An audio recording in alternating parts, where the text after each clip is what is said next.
നിയമാവർത്തനം അധ്യായം 3. ജോർദാന് കിഴക്കുള്ള ഗോത്രങ്ങൾ. ഈ ദേശം അന്നു നാം കൈവശമാക്കിയപ്പോൾ അർണോൺ നദീതീരത്തുള്ള അരോവേർ മുതൽ ഗിലെയാദ് മലനാടിൻ്റെ പകുതി വരെയുള്ള പ്രദേശവും അവിടെയുള്ള പട്ടണങ്ങളും ഞാൻ റൂബൻ്റെയും ഗാദിൻ്റെയും ഗോത്രങ്ങൾക്ക് കൊടുത്തു.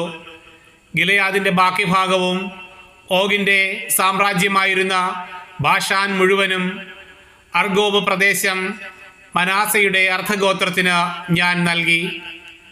റഫയീമിൻ്റെ ദേശമെന്നാണ് ഇത് വിളിക്കപ്പെടുന്നത്.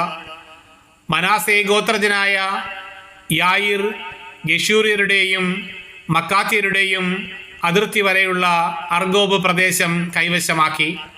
അതിന് തൻ്റെ പേരനുസരിച്ച് ബാഷാൻ ഹബ്ബോത്ത് യായിർ എന്ന് പേര് കൊടുത്തു. അതുതന്നെയാണ് ഇന്നും അതിൻ്റെ പേര്. മാഖീറിന് ഞാൻ ഗിലെയാദ് കൊടുത്തു. ഗിലെയാദ് മുതൽ അർണോൺ വരെയുള്ള പ്രദേശം റൂബൻ്റെയും ഗാദിൻ്റെയും ഗോത്രങ്ങൾക്ക് ഞാൻ കൊടുത്തു. നദിയുടെ മധ്യമാണ് അതിർത്തി.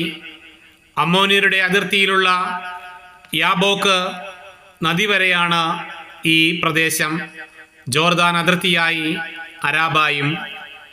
കിന്നരത്ത് മുതൽ കിഴക്ക് പിസ്ഗ മലയുടെ ചരിവിന് താഴെ ഉപ്പുകടലായ അരാബ കടൽ വരെയുള്ള സ്ഥലം അവർക്ക് കൊടുത്തു. അന്ന് ഞാൻ നിങ്ങളോട് ആജ്ഞാപിച്ചു, നിങ്ങളുടെ ദൈവമായ കർത്താവ് നിങ്ങൾക്ക് കൈവശമാക്കാനായി ഈ ദേശം നൽകിയിരിക്കുന്നു.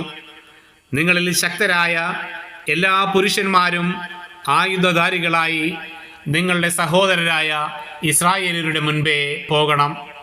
എന്നാൽ നിങ്ങളുടെ ഭാര്യമാരും കുഞ്ഞുങ്ങളും കന്നുകാലികളും, നിങ്ങൾക്ക് ധാരാളം കന്നുകാലികളുണ്ടെന്ന് എനിക്കറിയാം, ഞാൻ നിങ്ങൾക്ക് നൽകിയിട്ടുള്ള പട്ടണങ്ങളിൽ തന്നെ പാർക്കട്ടെ. കർത്താവ് നിങ്ങൾക്ക് തന്നതുപോലെ നിങ്ങളുടെ സഹോദരർക്കും വിശ്രമം നൽകുകയും ജോർദാൻ്റെ അക്കരെ നിങ്ങളുടെ ദൈവമായ കർത്താവ് അവർക്ക് നൽകുന്ന ദേശം അവരും കൈവശമാക്കുകയും ചെയ്യുന്നതുവരെ നിങ്ങൾ അവരുടെ മുൻപേ പോകണം.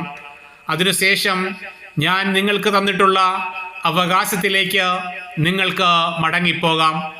അന്ന് ഞാൻ ജോഷുവയോട് കൽപ്പിച്ചു, ഈ 2 രാജാക്കന്മാരോട് നിങ്ങളുടെ ദൈവമായ കർത്താവ് ചെയ്തവയെല്ലാം നിങ്ങൾ നേരിട്ട് കണ്ടല്ലോ. അപ്രകാരം തന്നെ നിങ്ങൾ കടന്നു പോകുന്ന എല്ലാ രാജ്യങ്ങളോടും കർത്താവ് ചെയ്യും. അവരെ ഭയപ്പെടരുത്.